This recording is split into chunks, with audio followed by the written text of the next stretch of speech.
And welcome to part two of All About Building Characters. And today, what we're going to focus on for the first lesson is going to be we question why characters act as they do. And oftentimes, when we're reading, we notice that the character is always doing something that doesn't surprise us, it just matches their personality. And we can actually grow theories about why the characters do the things that they do. And that's what we're going to be learning about today in Reading Workshop. So, what do I mean by we can notice little things that someone does to really understand them better or to develop a theory about them? Well, I'll give you an example of a student that I had last year. I had a student last year, they created those bracelets, the rubber band ones, and even like rings for them and necklaces. And honest to God, I think I was probably one of the most well accessorized teacher in the entire school district last year. Julie would make these all the time, and every day she would come in with a new one for me, and it would be based on things that I like. For example, I love the White Sox, so she would make ones that were black and white. And whenever she would come in and make me one, I would be like, oh, there goes Julie again, making another, accessory for me. And then she'd come in with a ring for me made out of these. And I was like, there is Julie again. And then she would come in with a bracelet for me. And I was like, there goes Julie again. And it never really surprised me when she would do this. I just became grown to know that this is what Julie was going to do. But those little actions told me so much about Julie. By her going and making one of these for me every single day, that was her way of showing me that she cared about me and she appreciated me.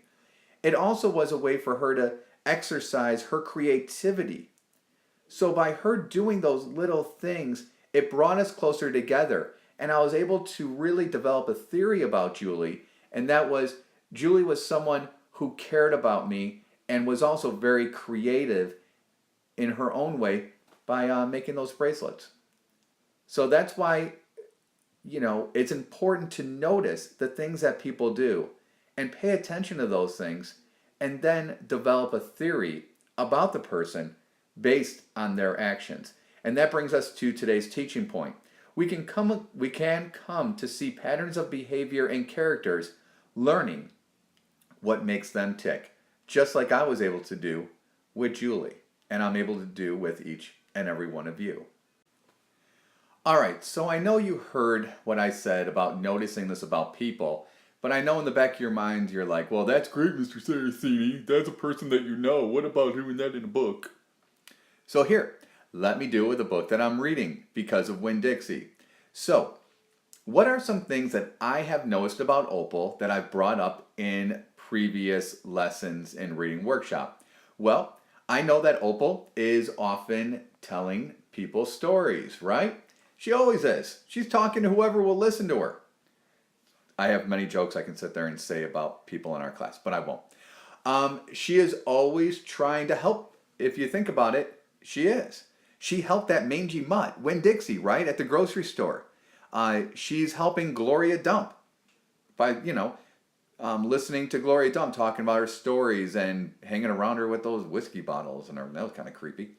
And then she's making friends with just odd types of people. I mean, I don't know about you, but I'm not going to hang out with someone like Gloria Dump. All right, just reading the book kind of terrifies me.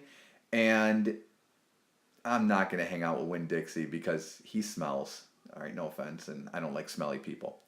But in all theory, those are three things that I know about Opal. And I'm really not very far in the book, but that's what I do know.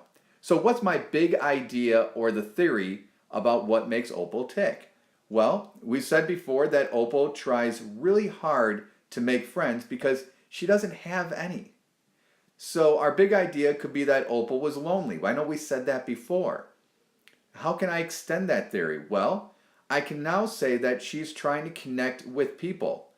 And she is trying to connect with people by her taking in Winn-Dixie. That was a way for her to connect. It's not a person, but a lot of people can look at dogs like friends. And now she's connecting with this odd person who people have considered to be a witch, like Gloria Dump. Now, I know this is a small theory, but it will definitely grow as I'm going to read on, and you'll see that happen. You'll see how my theory is going to continue to grow. And yours should do the same in your own independent book.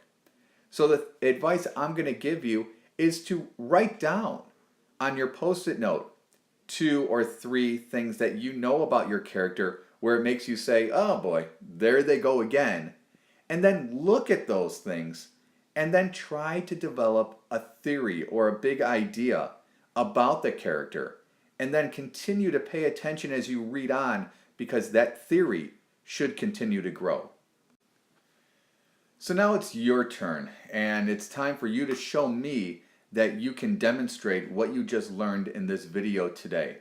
So as you read on today and every day, I want you to notice when you get that feeling, okay, deep down inside, that feeling that your character is at it again.